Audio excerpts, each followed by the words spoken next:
নিম পাতা তেতো হলেও উপকার কিন্তু অনেক।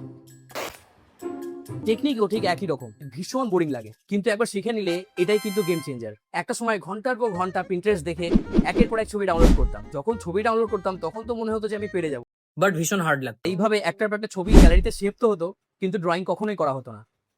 বাট আমি যে ভুলগুলো করে এসেছি সেই ভুলগুলো তোমাদের করতে দেবে। তো চলো আজ একটা স্টিল লাইফ ড্রয়িং করি, কিভাবে এটা সহজ উপায়ে করা যায় সেটা দেখা যায়। প্রথমেই আমরা লেয়ারিং টেকনিক ইউজ করব। প্রথম কাজ হবে লাইট কালার দিয়ে ফিল আপ করে দেওয়া, তারপরে ধীরে ধীরে ডার্ক কালার দিয়ে। কিন্তু মনে রাখবে একবারে প্রেসার না দিয়ে ধীরে ধীরে আমরা লেয়ারিং করব। একের পর এক কালার বিল্ড করার সময় মনে রাখবেন ধীরে ধীরে ডার্কের দিকে যেতে হবে। লেয়ারিং করতে করতে প্রেসারও বাড়তে হবে। এরপর ডার্ক কালার দিয়ে শ্যাডো লেয়ার করতে হবে। শ্যাডো লেয়ার হয়ে যাওয়ার পর স্টার্ট ব্লেন্ডিং। ব্লেন্ডিং করার সময় লাইট কালার দিয়ে হেভি প্রেসার ইউজ করতে হবে। তো আশা করি আপনারা বুঝতেই পারছেন প্রেসার কন্ট্রোল কিন্তু সবথেকে গুরুত্বপূর্ণ। আমি পরের ভিডিওতে দেখাবো প্রেসার কি করে কন্ট্রোল করতে হয় এবং এটির প্র্যাকটিস কি করে করতে হয়। অয়েল প্যাস্টেল করার সময় একটি প্রবলেম আমরা ফেস করি, যেটা হচ্ছে এজ কি আমরা ভালো করে করতে পারি না, তাই আমাদেরকে আপসারার পেন্সিল কিনতে হবে। ব্ল্যাক কালার দিয়ে আমরা এইভাবে আউটলাইন করতে পারি। স্টিল লাইফ করার সময় একটা জিনিস লক্ষ্য করতে হবে, হাইলাইট পার্ট দিয়ে আমাদেরকে কালার স্টার্ট করতে হবে। তারপর আগের মতো একটার পর একটা লেয়ারিং আমাদের করতে হবে। জানি ভিডিওটা বড় হচ্ছে, কিন্তু স্কিপ করে গেলে অনেক কিছু মিস করে যাবেন, কারণ এই ভিডিওতেই জানাবো বার্নিশিং কি। আশা করি স্টেপ থেকে বুঝতেই পারছেন যতটা কঠিন দেখতে লাগছিল ততটা কিন্তু কঠিন নয়। আপনারা যদি ভালো করে লক্ষ্য করি বা ভালো করে যদি অবজার্ভ করি তাহলে ড্রয়িংটি কিন্তু খুবই ইজি। অয়েল প্যাস্টেল কালার করার পর যে হোয়াইট পার্টগুলো দেখা যায় তাকে বলে পেপার টুথ,